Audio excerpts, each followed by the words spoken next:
이제 가장 먼저 입자라는 것은 아주 작은 알갱이를 뜻하게 되는데요.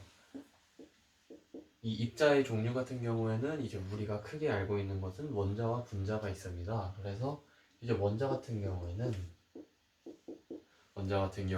이제 화학 반응으로 더 이상 분해되지 않는 물질을 이루는 가장 작은 입자이고요. 분자 같은 경우에는 물질의 성질을 나타내는 가장 작은 입자이자 이제 한 개 이상의 원자들이 모인 집단입니다. 그래서 이제 이 세상이 모두 다 원자로 이루어져 있게 되는데요. 이 원자와 이제 즉 입자로 이루어져 있게 되는데, 이 모든 세상이 입자로 이루어져 있다는 증거 같은 경우에는 이제 첫 번째로 풍선을 이용해서 설명을 할 수가 있는데요. 풍선 같은 경우에 우리가 불어도 이제 무한히 커지지 않는 것을 알 수가 있는데, 이 같은 경우에는 이제 풍선 막 분자 한 개보다 이 두께가 더 얇아질 수 없기 때문에 풍선은 이제 더 무한히 커질 수 없다는 것을 알 수가 있고요. 또한 이제 풍선을 이제 묶어두어도 그 풍선의 부피가 조금씩 줄어드는 것을 확인할 수가 있는데, 이 같은 경우에도 이 풍선의 분자 사이사이 공간으로 이제 기체 분자가 빠져나갈 수 있기 때문에 이 풍선으로 이 입자의 존재를 설명할 수 있고요. 이제 두 번째로는 물과 에탄올을 섞었을 때 나타나는 현상으로 이 세상이 입자로 이루어져 있다는 것을 알 수가 있는데요. 이제 물과 에탄올 이제 만약에 50ml씩을 섞었을 때 이 나오게 되는 이 용액 같은 경우에는 이제 100ml가 나와야 정상이지만, 이 같은 경우에는 용액의 부피가 100보다 더 훨씬 낮은 값을 갖게 되는데, 그 이유 같은 경우에는 이제 에탄올의 분자 크기가 물보다는 훨씬 작기 때문에 이 에탄올 분자 사이사이에 물 분자가 들어가게 됨으로써 이 부피가 약간 감소하는 것을 알 수가 있습니다.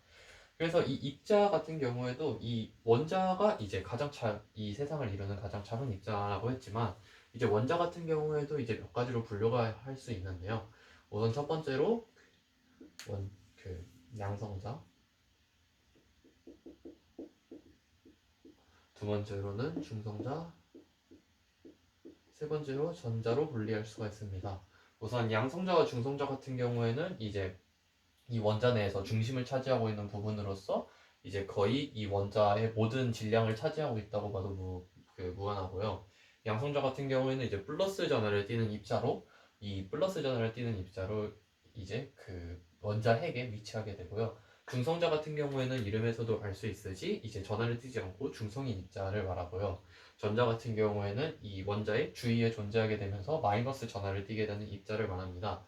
근데 이때 아까 전에도 말씀드렸듯이 이 양성자와 중성자의 이 질량 같은 경우에는 전자의 약 1836배 정도 되기 때문에 저희가 이제 원자의 질량을 측정할 때 거의 전자의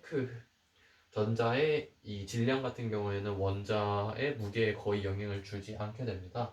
그래서 이제 저희가 이 원자의 질량을 비교한 것을 이제 원자량이라고 하게 됩니다. 이 원자량 같은 경우에는 이제 그 기준이 매우 많이 바뀌어 왔는데요. 그 기준이 매우 많이 바뀌어 왔다는 이유 같은 경우에는 예전에는 이제 수소 이제 수소 같은 경우에는 이제 양성자와 중성자가 있을 때 이제 수소 만약에 양성자 한 개, 중성자 한 개로 이루어진 수소의 이제 질량수를 2로 잡고 이제 원자량을 이제 이제 비교를 했었는데요. 이때 발생하는 문제 같은 경우에는 이 원자량과 질량수가 이제 나중 큰 원자 번호인 이 원소로 갔을 때 정확히 맞아 떨어지지 않는다는 문제 때문에 이 같은 경우에는 매우 불편함을 가지고 있었기에 이제 이 화학자들이 발견해낸 가장 오차를 적게 만들 수 있는 원소 같은 경우에는 12탄소였는데요. 이 12탄소 같은 경우에는 양성자 6개와 중성자 6개를 합쳐서 이제 원자에게 가지고 있는 원자인 경우인데, 이 12탄소의 질량수 같은 경우에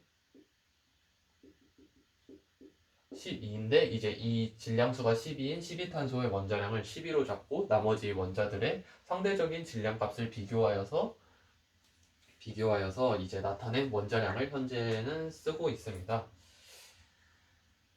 그래서 이 원자량 같은 경우에는 이제 그 기준을 잡아서 다른 원자들의 그 질량을 상대적으로 비교한 값이기 때문에 이제 단위가 없고요.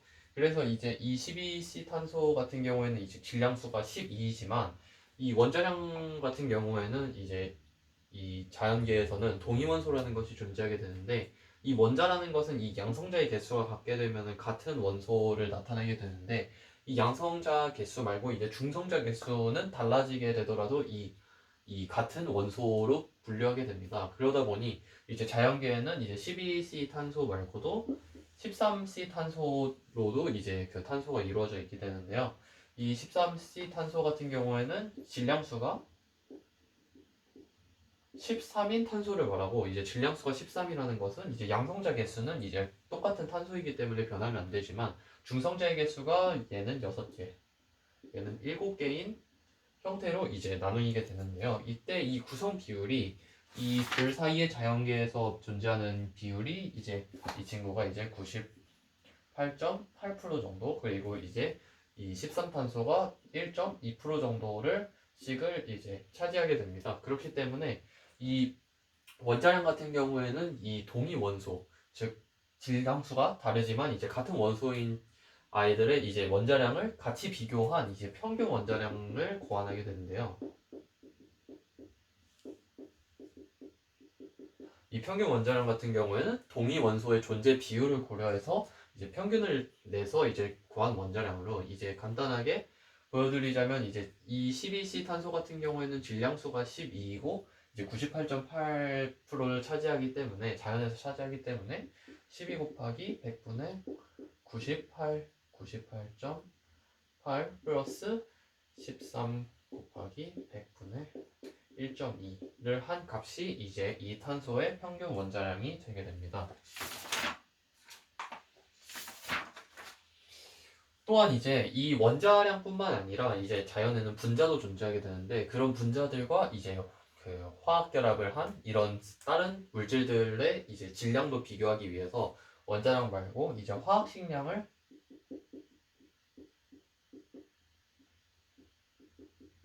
이란 개념을 도입하게 되는데요. 이 화학식량 같은 경우에는 즉 만약 우리가 잘 알고 있는 H2O 같은 경우에는 수소 원자 2개와 산소 원자 1개로 이루어져 있게 되는데 이때 이 수소 원자와 이 각각의 원자들의 이 원자량을 모두 다 더하게 되면 화학식량이 나오는 것을 알 수가 있습니다.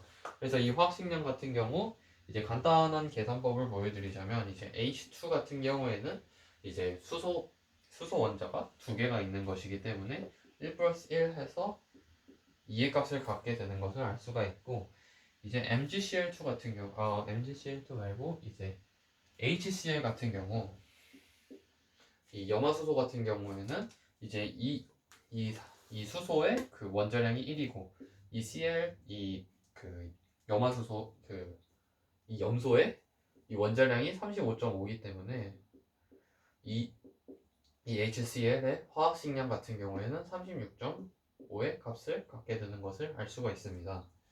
그래서 이렇게 이제 입자의 질량을 나타내는 방법을 알아봤다면 이제 이 입자를 이제 나타내는 방법에 대해서 알아볼 건데 이제 이 세상 같은 경우에는 이제 원자로 이루어져 있기 때문에 이 원자로 이루어져 있지만 이 원자보다 큰 분자와 이제 그 화학 결합을 한 그런 물질들도 나타낼 수 있는 그런 이제 식이 필요하기 때문에 그런 식들을 우리가 화학식이라고 부르게 되는데요. 이 화학식 같은 경우에는 이제 원소 기호와 숫자를 사용해서 그 물질을 이루고 있는 구성 원자들을 구성 이제 입자들을 다 알 수 있게 만들어 놓은 식을 화학식이라고 하는데요. 이 화학식 같은 경우에는 이제 크게 4가지 종류로 나눌 수가 있는데 첫 번째로 분자식, 두 번째로 실험식, 세 번째로 구조식, 네 번째로는 이제 시성식을 들 수가 있습니다.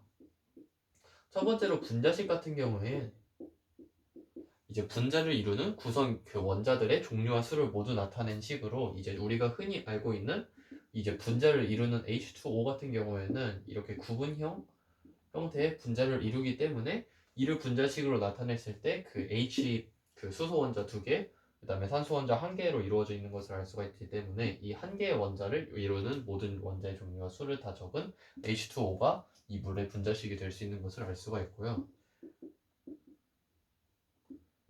이 실험식의 경우에는 이제 물질을 이루는 그 원자의 종류와 수를 가장 간단한 정수비로 나타내는 식이 이제 실험식 같은 경우인데, 이제 가장 간단하게 나타내면은 어떤 곳에서 쓰이냐? 이제 실험식 같은 경우에는 이렇게 분자처럼 한 개의 단위로 이제 딱 나누어 떨어지지 않는 그런 물질에서 많이 쓰이게 되는데요. 예를 들어서 이온 결합 물질, 또한 금속 결합, 또한 공유 결정 등에서 이 실험식이 사용되게 됩니다. 그래서 예를 들어서 우리가 흔히 알고 있는 소금 같은 경우에는 우리가 보통 화학식을 쓸 때 NaCl이라는 형태로 쓰게 되는데요. 이 소금 같은 경우에는 이제 이온들이 결합한 이온 결합 방식이기 때문에 Na+와 Cl-가 서로의 강한 양이온과 음이온 사이에 강한 정전기적 인력으로 형성된 이제 결합인데, 이 NA와 CL이 이제 어떻게 배열되어 있냐면 이제 3차원 구조상에서 이렇게 무한히 반복되는 식으로 이제 서로의 정전기적 인력으로 붙어 있게 되는데요.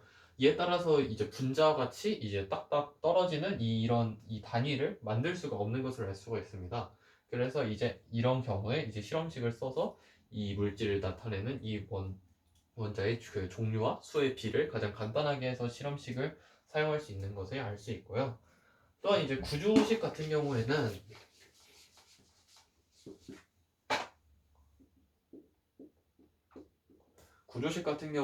이제 결합선을 이용해서 원자들의 배열 구조와 결합 상태를 확인할 수 있는 식을 구조식이라고 하는데요.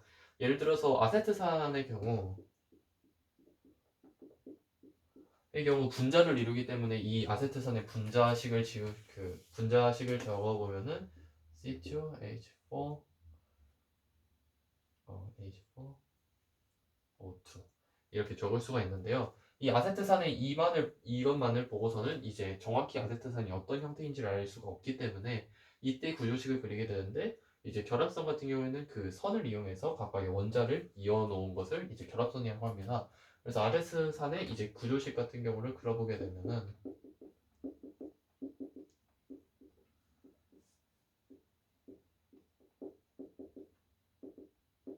이런 형태로 이제 구조식을 그리게 됐을 때는 좀 더 정확하고 이제 명확하게 이 분자가 어떻게 생긴